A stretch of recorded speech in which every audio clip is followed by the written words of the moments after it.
La plupart des gens connaissent Hawaï comme un paradis, un lieu de plage immaculée et de coucher de soleil flamboyant, où les mélodies de ukulélé flottent dans l'air chaud du Pacifique. Mais sous cette image de carte postale se cache l'une des histoires de dépossession les plus douloureuses de l'histoire moderne. Car Hawaï n'a pas toujours été un État américain.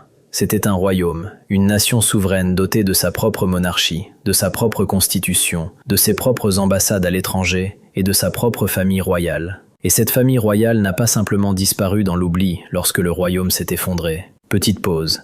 Écris en commentaire d'où tu regardes, puis on continue l'histoire. Ce qui leur est arrivé par la suite est une histoire d'emprisonnement, d'exil, de chagrin déchirant, de mort prématurée, de batailles juridiques acharnées, de terres volées, et d'un héritage qui résonne encore aujourd'hui dans les salles d'audience et lors des marches de protestation. Pour comprendre ce qui est arrivé à la famille royale hawaïenne après la chute, tu dois d'abord comprendre ce qu'elle a perdu. Et pour comprendre ce qu'elle a perdu, il faut remonter à une époque où aucun navire européen n'avait encore franchi l'horizon en direction des îles hawaïennes. Avant 1778, l'année où le capitaine britannique James Cook a débarqué sur les côtes hawaïennes, les îles abritaient une civilisation polynésienne florissante.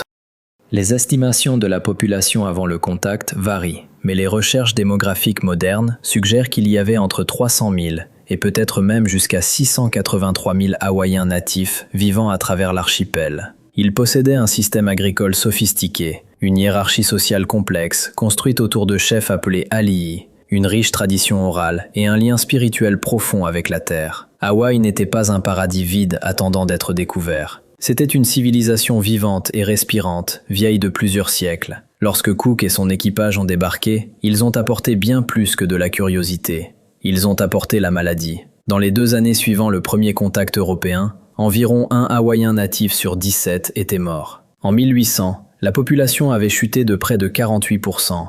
En 1820, elle s'était effondrée de 71%. Et en 1840, le déclin atteignait un chiffre stupéfiant de 84%. Des épidémies de typhus, de grippe, de rougeole, de coqueluche et finalement de variole ont balayé les îles par vagues successives. Chaque épidémie était une catastrophe. Chacune effaçait une autre génération de savoir, de culture, de connexion au mode de vie ancestral. Le peuple hawaïen était décimé et la tragédie ne faisait que commencer. De cette ère de bouleversement a émergé l'une des figures les plus déterminantes de l'histoire hawaïenne. Un chef guerrier de la Grande Île vers 1758. Son premier nom était Paia, signifiant crabe à carapace dure. Et selon la tradition orale hawaïenne, une étoile brillante est apparue dans le ciel la nuit de sa naissance, probablement la comète de Halley. Un prophète a déclaré qu'un grand chef était né, qui unifierait un jour toutes les îles, mais la prophétie lui a aussi attiré des ennemis. Le nourrisson a été marqué pour la mort par un chef rival, et a dû être caché dans la vallée reculée de Waipio, où il a pris le nom de Kamehameha, signifiant « celui qui est très seul » ou « celui qui est mis à part ». Kamehameha est devenu un homme d'une force physique extraordinaire et d'un génie militaire remarquable. Il a été formé comme guerrier dès l'enfance, imprégné des anciennes traditions martiales des alii hawaïens. Lorsque les navires du capitaine Cook sont arrivés, Kamehameha a vu une opportunité qu'aucun autre chef hawaïen n'a saisie aussi rapidement. Il a reconnu que les armes occidentales, les canons, les mousquets et les connaissances tactiques des marins européens pouvaient faire basculer de manière décisive l'équilibre des pouvoirs à travers les îles. Il a formé des alliances avec des commerçants et des missionnaires européens, acquis des armes à feu et recruté des conseillers étrangers. Puis, il est parti en guerre. Les campagnes ont été brutales et décisives. À la bataille de la vallée d'Iao sur Maui, ses forces ont submergé les défenseurs si complètement que les corps des guerriers tombés ont formé un barrage dans la rivière, un événement commémoré dans le nom de la vallée encore aujourd'hui. À la bataille de Nuuanu sur Oahu, l'armée de Kamehameha a poussé des centaines de guerriers adverses par-dessus les falaises abruptes du Pali, une chute de 300 mètres vers la côte exposée au vent. Île après île est tombée. En 1795, Kamehameha contrôlait la majeure partie de l'archipel.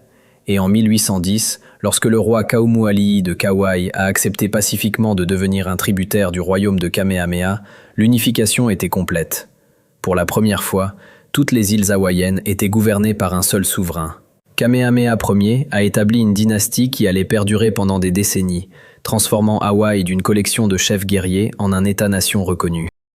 Il a unifié le système juridique, construit un empire commercial autour de l'exportation du bois de santal et a gouverné avec une combinaison d'autorités hawaïennes traditionnelles et d'adaptation pragmatique au monde occidental qui exerçait une pression de tous côtés. Lorsque Kamehameha est mort en 1819, le royaume qu'il avait bâti est passé à travers une succession de dirigeants. Kamehameha II, puis le IIIe, puis le IVe et finalement le Ve, chacun naviguant dans les eaux de plus en plus dangereuses du colonialisme occidental, de l'influence missionnaire et du pouvoir croissant des intérêts commerciaux américains et européens dans les îles. Mais la lignée Kamehameha a commencé à s'amincir. Kamehameha V est mort en 1872 sans avoir nommé de successeur. En vertu de la constitution hawaïenne, la législature était habilitée à élire un nouveau monarque.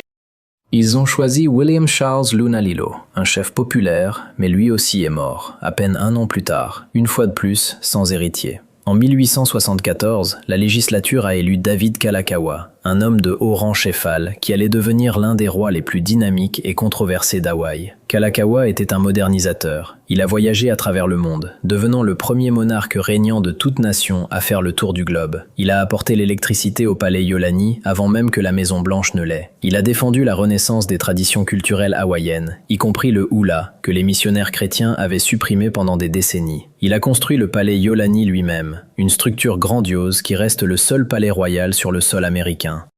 Et il a présidé un royaume hawaïen qui entretenait des relations diplomatiques avec les États-Unis, la Grande-Bretagne, la France, le Japon et de nombreuses autres nations. Hawaï n'était pas un trou perdu, c'était un État souverain reconnu internationalement. Mais le règne de Kalakaua a également été marqué par un conflit croissant avec un groupe puissant d'hommes d'affaires américains et européens, principalement des propriétaires de plantations de sucre, qui avaient accumulé une énorme influence économique dans les îles. Ces hommes détestaient l'autorité de la monarchie. Ils détestaient devoir opérer sous des lois qui donnaient aux Hawaïens natifs un pouvoir politique proportionnel à leur nombre.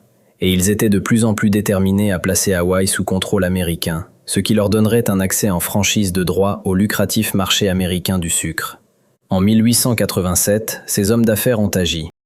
Une organisation secrète appelée la Ligue hawaïenne, dirigée par un avocat nommé Lorin Thurston, petit-fils de missionnaires américains, ainsi que Sanford Dole, ont organisé une milice appelée les Fusils de Honolulu. Le 30 juin, plus de 270 miliciens armés, baïonnettes fixées et fusils chargés, ont encerclé le palais Iolani. Ils ont forcé le roi Kalakaua sous la menace des armes à signer une nouvelle constitution, un document qui avait été rédigé en secret par Thurston et ses alliés, sans aucune contribution du peuple hawaïen ou de ses représentants élus. Ce document est devenu connu sous le nom de Constitution à la baïonnette. Et il était dévastateur. Il a dépouillé le roi de pratiquement tout pouvoir exécutif, transférant l'autorité à un cabinet et une législature que les planteurs pouvaient contrôler.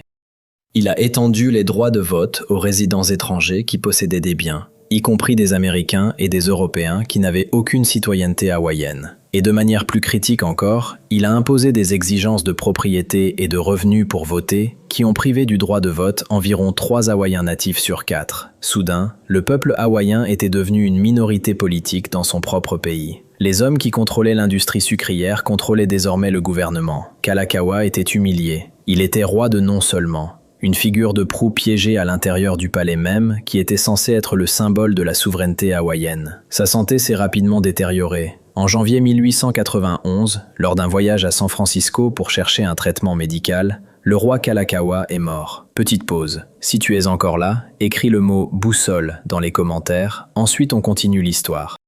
Il n'avait que 54 ans.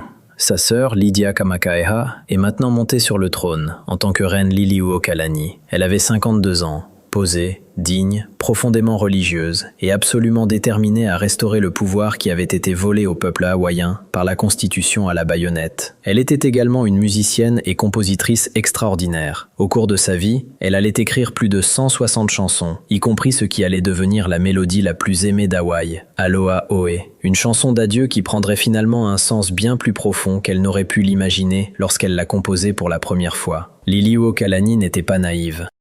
Elle connaissait les forces alignées contre elle, mais elle savait aussi que sur 9500 électeurs inscrits dans le royaume, 6500 avaient signé des pétitions appelant à une nouvelle constitution pour remplacer celle qui avait été imposée à son frère sous la menace des baïonnettes. Le peuple hawaïen voulait récupérer sa souveraineté, et en tant que reine, elle croyait qu'il était de son devoir de la lui rendre. En janvier 1893, Liliuokalani a informé son cabinet qu'elle avait l'intention de promulguer une nouvelle constitution. Le document aurait restauré l'autorité du monarque, et de manière critique, il aurait retiré les droits de vote aux résidents étrangers qui avaient saisi le contrôle politique par le biais de la constitution à la baïonnette. C'était un défi direct aux planteurs de sucre, et ils le savaient.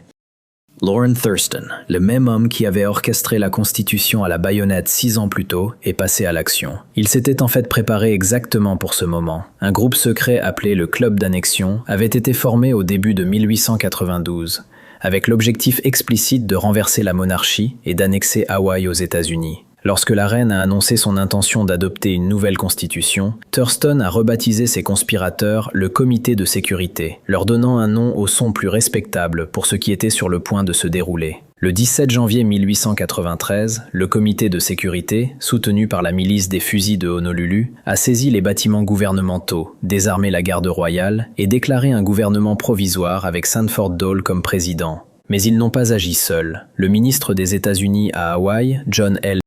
Stevens avait ordonné à 162 marines et marins armés de l'USS Boston de débarquer la veille, soi-disant pour protéger les vies et les biens américains. En réalité, les Marines ont fourni la démonstration de force qui rendait impossible pour la reine de résister sans risquer un bain de sang. Au crépuscule du 17 janvier, Liliuokalani a cédé son autorité. Mais elle ne s'est pas rendue au gouvernement provisoire, elle s'est rendue aux États-Unis. Dans une protestation écrite officielle, elle a déclaré qu'elle cédait face à la force supérieure des États-Unis d'Amérique et qu'elle faisait confiance au gouvernement américain pour, une fois les faits présentés, réparer l'injustice commise envers elle et son peuple et la rétablir comme souveraine constitutionnelle des îles hawaïennes. Elle croyait, peut-être naïvement, que l'Amérique ferait ce qui était juste. Au début, il semblait qu'elle pourrait avoir raison. Le président Grover Cleveland, après avoir examiné les preuves, fut horrifié. Il a envoyé un commissaire spécial pour enquêter, et les conclusions furent accablantes. Le commissaire a établi que le renversement avait été mené avec la complicité directe du ministre américain et des forces militaires américaines. Cleveland a réclamé la restauration de la reine. Il a envoyé un nouveau ministre à Hawaï avec pour instruction d'informer le gouvernement provisoire qu'il devait démissionner et rendre le pouvoir à Liliuokalani. Sanford Dole a refusé. Il a simplement déclaré à l'envoyé américain que le président des États-Unis n'avait aucune autorité pour s'immiscer dans leurs affaires intérieures. C'était un acte de défi stupéfiant. Voilà un petit groupe de propriétaires de plantations qui avaient utilisé les troupes américaines pour renverser un gouvernement souverain et qui maintenant disait au président américain de se mêler de ses propres affaires. Cleveland, peu disposé à utiliser la force militaire pour restaurer la reine, a laissé l'affaire aller au Congrès, où elle s'est enlisée. Le gouvernement provisoire avait testé la détermination de l'Amérique, et l'Amérique avait scié.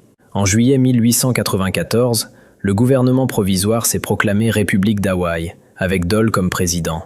Ils ont rédigé une nouvelle constitution qui consolidait encore davantage le pouvoir de la classe des planteurs et qui clarifiait que la monarchie était terminée. Mais les partisans de la reine n'avaient pas renoncé. En janvier 1895, un groupe de royalistes hawaïens dirigé par Robert Wilcox a lancé une insurrection armée pour restaurer la monarchie. La tentative était mal organisée, infiltrée par des espions du gouvernement et écrasée en 3 jours. Les insurgés ont été arrêtés et emprisonnés, puis la République a tourné toute son attention vers la reine elle-même. Le 16 janvier 1895, Liliuokalani a été arrêtée à sa résidence privée, Washington Place. Elle a été emmenée au palais Iolani, le bâtiment même depuis lequel elle avait autrefois régné, et emprisonnée dans une petite chambre à l'étage. Le lendemain, une fouille de sa maison a permis de découvrir un stock d'armes enterré dans le jardin. Savoir si la reine était au courant de la présence de ces armes ou si elles avaient été placées là à dessein fait l'objet de débats depuis lors. Ce qui s'est passé ensuite fut l'un des moments les plus déchirants de l'histoire hawaïenne. Le gouvernement de la République a dit à Liliuokalani que ses partisans, dont beaucoup avaient été condamnés à mort pour leur rôle dans le soulèvement, seraient exécutés à moins qu'elle ne signe un document officiel d'abdication. On demandait à la reine de choisir entre son trône et la vie de son peuple. Plus tard, elle écrira sur ce moment avec une clarté dévastatrice. Elle a dit que pour elle-même, elle aurait choisi la mort plutôt que de le signer. Mais on lui a fait comprendre qu'en signant, toutes les personnes qui avaient été arrêtées, tous ceux de son peuple qui étaient maintenant en difficulté en raison de leur amour et de leur loyauté envers elle, seraient immédiatement libérés. Le 24 janvier 1895, Liliuokalani a signé l'abdication. Elle a ensuite été jugée pour trahison dans sa propre salle du trône, reconnue coupable, condamnée à une amende de 5 000 $ et à 5 ans de travaux forcés.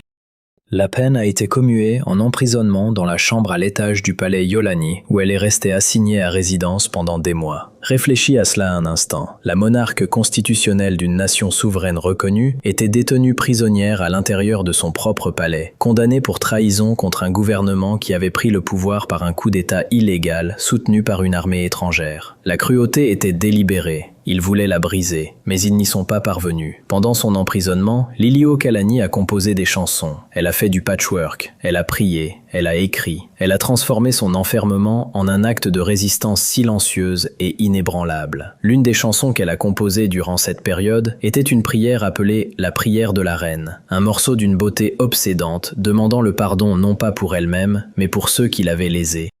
C'était un acte de grâce extraordinaire de la part d'une femme qui avait toutes les raisons d'être consumée par la rage. Après sa libération, Liliuokalani a reçu un pardon complet en 1896 de la République qui l'avait emprisonnée. Mais la liberté ne signifiait pas la restauration.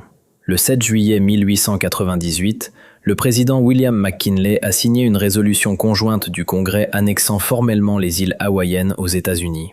La République d'Hawaï, créée par une poignée d'hommes d'affaires avec le soutien des Marines américains, a simplement remis le royaume entier à Washington. Près de 730 000 hectares de terre de la couronne, gouvernementale et publique appartenant au royaume d'Hawaï, ont été transférés aux États-Unis sans le consentement ni la compensation du peuple hawaïen autochtone. Liliuokalani n'a jamais accepté cela. Elle a créé un mouvement appelé Onipa'a, qui signifie « rester ferme », et a lutté sans relâche contre l'annexion. En 1898, l'année même où Hawaï a été annexée, elle a publié un livre remarquable intitulé « L'histoire d'Hawaï par la reine d'Hawaï ». C'était son récit personnel du renversement, de son emprisonnement et de ses appels au gouvernement américain. Il reste l'un des témoignages à la première personne les plus puissants jamais écrits sur la dépossession coloniale. Elle a également tenté de faire valoir que son abdication était invalide, soulignant qu'elle avait signé en utilisant son nom d'épouse plutôt que son nom royal. Elle s'est rendue à Washington à plusieurs reprises pour faire pression sur le Congrès et le président. En 1910, alors âgée de 70 ans passés, elle est même allée jusqu'à poursuivre le gouvernement des États-Unis pour la restitution des terres de la couronne hawaïenne. Le procès n'a pas abouti. Mais Liliuokalani n'était pas seule dans sa souffrance. L'histoire de ce qui est arrivé aux autres membres de la famille royale est tout aussi déchirante.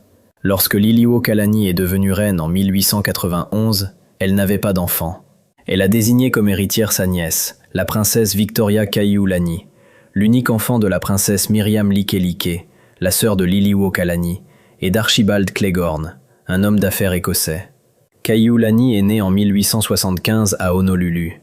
Et dès le moment où elle est venue au monde, elle a été préparée pour le trône. L'enfance de Kaiulani était idyllique à bien des égards. Elle a grandi sur le domaine familial d'Ainahau, à Waikiki, une propriété luxuriante remplie de pans qu'elle adorait. Le célèbre auteur écossais Robert Louis Stevenson a visité le domaine et s'est lié d'amitié avec la jeune princesse. Lorsqu'il a été décidé que Kaiulani devait être envoyée en Angleterre pour son éducation, Stevenson lui a écrit un poème d'adieu. Elle avait 11 ans, déjà marquée par la mort de sa mère, la princesse Likelike, qui était décédée quand Kaiulani n'avait que 11 ans. Selon la tradition hawaïenne, Likelike avait fait une prophétie glaçante avant sa mort, prédisant que Kaiulani ne se marierait jamais et ne deviendrait jamais reine. Kaiulani a passé des années en Angleterre, étudiant à Great Harrowden Hall, puis avec des précepteurs privés à Brighton. Elle était grande, élégante, intelligente, et selon tous les témoignages, possédait un charisme naturel qui conquérait tous ceux qu'elle rencontrait. Dans les cercles sociaux européens, elle était traitée avec le respect dû à la royauté étrangère. Elle assistait à des bals, visitait des musées d'art, voyageait à travers le continent et développait ses talents en peinture. Puis 20 janvier 1893, et tout s'est effondré. Kaiulani a appris le renversement du gouvernement de sa tante alors qu'elle se trouvait encore en Angleterre. Elle avait 17 ans. Et le trône pour lequel elle avait passé toute sa vie à se préparer venait d'être volé. Kaiulani a fait quelque chose de remarquable. Avant de quitter l'Angleterre pour rentrer chez elle, Elle a publié une déclaration publique qui a été reproduite dans les journaux à travers les États-Unis et l'Europe. Elle a souligné que 4 ans plus tôt, elle avait été envoyée en Angleterre à la demande des hommes mêmes qui étaient maintenant en train de renverser le gouvernement de sa famille. On lui avait dit de se préparer pour la position qui, selon la constitution d'Hawaï, devait lui revenir. Et maintenant, ces mêmes hommes lui arrachaient tout. Elle a embarqué pour les États-Unis et s'est rendue directement à Washington. Là, à seulement 17 ans, elle a rencontré le président Cleveland et a plaidé sa cause. Elle a soutenu que le renversement était illégal, que le peuple hawaïen avait été trahi et que le gouvernement américain avait l'obligation morale de restaurer la monarchie. Son éloquence et son allure ont impressionné le président et la presse. Les journaux ont écrit avec admiration sur la jeune princesse hawaïenne venue plaider pour sa nation. Mais la diplomatie personnelle de Kaiulani n'a pas suffi à surmonter les forces politiques qui poussaient à l'annexion. Elle est retournée à Hawaï en 1897, après près de 9 ans à l'étranger, et a trouvé une patrie presque méconnaissable. La monarchie avait disparu, la République contrôlait tout. L'annexion contre laquelle elle s'était battue était sur le point de devenir réalité. Kaiulani et Liliuokalani ont ensemble boycotté la cérémonie d'annexion de 1898, refusant de dignifier de leur présence la reddition officielle de la souveraineté de leur nation. Mais il n'y avait rien de plus qu'elle puisse faire. Pour Kaiulani, qui avait été élevée pour être reine et qui avait consacré sa jeune vie à se préparer pour ce rôle, la perte était existentielle. Fin 1898, alors qu'elle visitait la Grande Île, Kaiulani est partie faire du cheval dans les montagnes et a été prise dans une tempête. Elle a contracté une fièvre qui s'est transformée en pneumonie, puis en rhumatisme inflammatoire. Sa santé, qui avait été fragile depuis un certain temps, ne s'est jamais rétablie. Petite pause. Si tu es encore là, écris le mot pastèque dans les commentaires. Ensuite, on continue l'histoire. Le 6 mars 1899, la princesse Victoria Kaiulani est morte dans le domaine familial à Waikiki. Elle avait 23 ans. Elle ne s'était jamais mariée, elle n'était jamais devenue reine. La sombre prophétie de sa mère s'était réalisée dans tous ses détails. Lors de ses funérailles, des personnes en deuil de toutes les îles se sont rassemblées. Les anciens Hawaïens qui se souvenaient des jours du royaume ont pleuré ouvertement. Les Pandainao, ces oiseaux bien-aimés, auraient crié toute la nuit quand elle est morte, comme si même eux comprenaient que quelque chose d'irremplaçable avait quitté ce monde. Liliuokalani a survécu à sa nièce de 18 ans. Elle a passé ses dernières décennies à Washington Place, sa résidence privée à Honolulu, vivant comme une simple citoyenne, mais n'abandonnant jamais son identité de reine. Des visiteurs venus du monde entier se sont rendus chez elle pour lui présenter leur respect. Elle demeurait le cœur spirituel du peuple hawaïen, un symbole vivant de ce qui leur avait été arraché. Le 11 novembre 1917, Liliuokalani est décédée d'un accident vasculaire cérébral à l'âge de 79 ans. À minuit, conformément à la tradition, son corps a été transporté de Washington Place jusqu'à la salle du trône du palais Iolani, où elle a été exposée. On ne l'a pas tout de suite placée dans un cercueil. Son corps a d'abord été recouvert d'un linceul de soie, et les anciens rites de deuil hawaïens, avec leurs psalmodies et leurs lamentations, ont résonné dans les couloirs du palais pour la première fois depuis des décennies. Le public est venu lui rendre hommage pendant plusieurs jours. Ses funérailles d'État ont eu lieu dans la salle du trône le 18 novembre. Un cortège d'environ 1500 personnes a suivi son cercueil à travers les rues d'Honolulu, jusqu'au mausolée royal de Mauna-Ala, où elle a été inhumée aux côtés des autres membres des familles royales d'Hawaï. De longues cordes, mesurant quelques 365 mètres de longueur, ont été tirées par plus de 200 travailleurs pour déplacer le cercueil. Et tandis que le cortège traversait la ville, un chœur d'enfants dirigé par le compositeur Charles E. King a entonné « Aloha Oe ». Un à un, les gens dans la foule se sont joints au chant, et la mélodie s'est propagée dans les rues comme une vague. Des milliers de voix chantaient leur adieu à la dernière reine d'Hawaï. Les Hawaïens âgés qui se souvenaient encore de l'époque du royaume, ceux qui étaient en vie lorsque le drapeau avait été abaissé et que les fusils s'étaient levés, pleuraient sans retenue. Un compte-rendu de presse de l'époque notait que les larmes coulaient abondamment sur leurs joues alors qu'ils sentaient le départ de tout vestige de la royauté et de l'existence de la monarchie du palais Iolani. Avec la mort de Liliuokalani et celle de Kaiulani avant elle, la lignée royale directe de la dynastie Kalakaua était effectivement terminée. Mais l'histoire de la famille royale hawaïenne ne s'est pas arrêtée là. La question de la succession, de l'héritage et du legs allait continuer à se jouer pendant un autre siècle. Et de bien des manières, elle se joue encore aujourd'hui.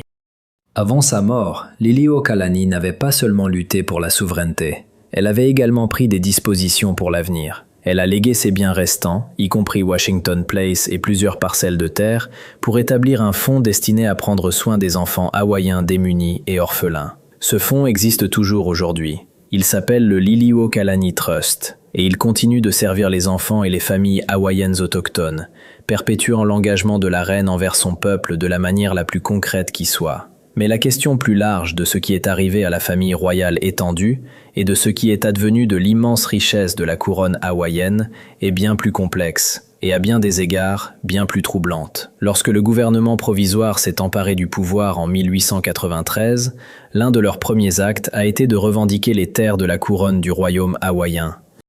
Ces terres n'étaient pas la propriété personnelle du monarque. C'étaient des terres détenues en fiducie au profit du peuple hawaïen, représentant environ 1 800 000 acres, soit près de la moitié de toutes les terres des îles hawaïennes. Ces terres comprenaient certains des biens immobiliers les plus précieux du Pacifique, allant de terres agricoles de premier ordre à des propriétés côtières qui finiraient par valoir des milliards. Lorsque la République d'Hawaï a cédé sa souveraineté aux États-Unis en 1898, ces terres de la couronne ont été transférées au gouvernement fédéral. Lorsqu'Hawaï est devenu un État en 1959, le gouvernement fédéral a transféré ces terres au nouveau gouvernement de l'État pour qu'elles soient détenues dans une fiducie publique. Mais le point crucial, c'est qu'à aucun stade de ce processus, personne n'a demandé au peuple hawaïen s'il consentait au transfert. Les terres ont simplement été prises, d'abord par les comploteurs du coup d'État, puis par la République, ensuite par les États-Unis et enfin par l'État. C'était une chaîne en cascade de dépossession, chaque maillon forgé sans le consentement du peuple qui détenait la revendication originale. Pendant ce temps, les membres survivants et les descendants de la famille royale hawaïenne se sont retrouvés à naviguer dans une réalité nouvelle, étrange et douloureuse. Ils étaient des membres de la royauté sans royaume, des alii sans autorité, héritiers d'un trône qui n'existait plus. Une branche de la famille, la maison de Kawananakoa, est devenue la lignée dynastique survivante la plus importante. Le prince David Kawananakoa, neveu de la reine Kapiolani et une figure qui avait été désignée comme héritier du trône sous le règne de Kalakaua, est décédé en 1908. Mais il avait épousé Abigail Campbell, fille de James Campbell, un homme d'affaires irlandais qui avait fait fortune en tant que propriétaire de plantations de sucre et l'un des plus grands propriétaires fonciers d'Hawaï. Grâce à ce mariage, la lignée Kawananakoa s'est entremêlée avec l'une des familles les plus riches d'Hawaï. Pendant le siècle suivant, la famille Kawananakoa a occupé une position unique dans la société hawaïenne. Ils étaient traités comme des membres de la royauté par de nombreux Hawaïens, qui n'ont jamais cessé de reconnaître les anciennes généalogies et les anciennes revendications. Ils étaient également fabuleusement riches, grâce à la fortune de la succession Campbell. Ils ont utilisé cette richesse et ce statut pour soutenir la préservation culturelle hawaïenne autochtone, pour maintenir les traditions et les cérémonies de l'ancien royaume, et pour garder vivante la mémoire de la monarchie. La figure la plus éminente de cette lignée à l'époque moderne était Abigail Kinoiki Kekaulike Kawananakoa, arrière-petite-fille du prince David. Née en 1926, elle a été élevée par sa grand-mère dans les traditions royales des alii hawaïens. Elle ne détenait aucun titre officiel, mais elle était universellement appelée princesse par les Hawaïens. Et pendant près d'un siècle, elle a servi de pont vivant entre l'ancien royaume et le monde moderne. Abigail Kawananakoa était une éleveuse passionnée, une cavalière accomplie et une philanthrope majeure. Elle a financé la préservation et la restauration du palais Iolani, soutenu des programmes de langue hawaïenne et défendu les causes culturelles hawaïennes autochtones. Elle était également une personnalité forte et parfois controversée, qui a mené de nombreuses batailles juridiques pour le contrôle de son immense fortune. Dans les dernières années de sa vie, Kawananakoa était empêtré dans un différend judiciaire acerbe concernant sa fiducie, estimée à plus de 215 millions de dollars. La bataille juridique l'opposait à sa propre épouse, Veronica Gale Worth, et soulevait des questions inconfortables sur qui contrôlerait la richesse censée bénéficier aux causes hawaïennes autochtones après la mort de la princesse. Le 11 décembre 2022, Abigail Kawananakoa est décédée à son domicile à Honolulu. Elle avait 96 ans. Son décès a été annoncé le lendemain matin au palais Iolani lors d'une cérémonie conduite en langue hawaïenne. Le gouverneur d'Hawaï a ordonné que les drapeaux soient mis en berne. La directrice exécutive du palais et un représentant de Ale Ona Ali'i Hawaii, une société royale hawaïenne, sont descendus les marches du palais sous la pluie pour lire l'annonce. Un moment qui a semblé être l'écho final d'une monarchie qui s'était terminée 129 ans plus tôt. Après sa mort, la longue bataille juridique concernant sa succession a finalement été réglée. Son épouse a reçu au moins 40 millions de dollars. La fondation Abigail Keke Kawananakoa, établie pour bénéficier aux causes hawaïennes autochtones, devait recevoir au moins 100 millions de dollars. Et le palais Iolani a reçu des artefacts historiquement significatifs d'une valeur de plus de 200 000 dollars. Mais les questions plus profondes restent sans réponse. Le mouvement de souveraineté hawaïenne, qui a été actif sous diverses formes depuis le renversement lui-même, continue de faire pression pour la reconnaissance des droits hawaïens autochtones, et dans certains cas, pour une indépendance pure et simple. Le mouvement a gagné un élan considérable en 1993, exactement 100 ans après le renversement, lorsque le Congrès des États-Unis a adopté ce qui est maintenant connu sous le nom de « résolution d'excuses ». Cette résolution conjointe, signée par le président Bill Clinton le 23 novembre 1993, reconnaissait officiellement que le renversement du royaume d'Hawaï s'était produit avec la participation active d'agents et de citoyens des États-Unis. Elle reconnaissait en outre que le peuple hawaïen autochtone n'avait jamais directement renoncé à ses revendications sur sa souveraineté inhérente en tant que peuple sur ses terres nationales, ni par le royaume d'Hawaï, ni par un plébiscite ou un référendum. Relis cela. Le gouvernement des États-Unis, dans sa propre résolution officielle, a admis que le renversement était illégal et que le peuple hawaïen n'avait jamais consenti à la perte de sa souveraineté. Un sénateur a même noté dans les archives du Congrès que la conséquence logique de cette résolution serait l'indépendance. Et pourtant, rien n'a changé. La résolution contenait un avertissement soigneusement formulé, indiquant que rien dans celle-ci n'était destiné à servir de règlement de toute réclamation contre les États-Unis. En d'autres termes, le gouvernement américain était prêt à dire pardon, mais pas prêt à réellement faire quoi que ce soit à ce sujet. En 2009, l'affaire est allée jusqu'à la Cour suprême, qui a statué que la résolution d'excuses n'affectait pas le droit de l'État d'Hawaï de vendre des terres publiques, c'est-à-dire les anciennes terres de la couronne qui avaient été prises sans le consentement hawaïen. La Cour a essentiellement déclaré qu'une excuse n'est que des mots, pas une obligation légale. Pour de nombreux Hawaïens autochtones, cela a semblé être le renversement à nouveau. Une entité puissante reconnaissant un tort d'une main tout en resserrant son emprise de l'autre. Les terres de la couronne, ces 1 800 000 acres qui avaient appartenu au peuple hawaïen, sont restés sous le contrôle de l'État. L'Office of Hawaiian Affairs, créé en 1978 pour gérer une partie des revenus de ces terres au profit des Hawaïens autochtones, a été dans des batailles juridiques et politiques continues concernant sa portée, son financement et sa légitimité même. Aujourd'hui, Hawaï est un État où les descendants des habitants d'origine sont une minorité. Les Hawaïens autochtones représentent environ 6% de la population des îles, ou environ 21% si tu inclus ceux qui sont partiellement hawaïens. Ils souffrent de manière disproportionnée de la pauvreté, de l'itinérance, de problèmes de santé et d'incarcération. Le coût de la vie à Hawaï, largement déterminé par l'industrie touristique qui a transformé les îles en une destination de vacances mondiale, a rendu presque impossible pour de nombreuses familles hawaïennes autochtones de se permettre de vivre dans l'endroit que leurs ancêtres appelaient chez eux depuis plus de 1000 ans. Et pourtant, la mémoire de la monarchie perdure. Chaque 11 juin, les Hawaïens célèbrent la journée du roi Kamehameha, drapant les statues du grand unificateur de couronne de fleurs. Le palais Iolani, unique demeure royale en territoire américain, fonctionne désormais comme musée et emblème vivant. Des programmes de revitalisation de la langue hawaïenne, dont beaucoup sont financés par des fondations créées par la famille royale ou liées à elle, forment une nouvelle génération de locuteurs maîtrisant parfaitement l'hawaïen, pour la première fois depuis plusieurs décennies. L'histoire de la famille royale d'Hawaï après la chute du royaume n'est pas seulement une chronique de perte. C'est avant tout une histoire de résistance et de persévérance. Liliuokalani, qui aurait pu passer le reste de ses jours dans l'amertume, a préféré composer des mélodies et créer des fonds destinés à prendre soin des enfants de son peuple. Kaiulani, qui aurait pu se réfugier dans le confort de la haute société européenne, a plutôt traversé l'océan pour plaider la cause de sa nation dans les couloirs du pouvoir américain. Abigail Kawananakoa, qui aurait simplement pu profiter de sa fortune, a consacré des décennies et des millions de dollars à préserver l'héritage culturel du royaume hawaïen. Ce qui leur a été arraché était immense. Une nation, un trône, près de 2 millions d'acres de terre, le droit à l'autodétermination pour tout un peuple.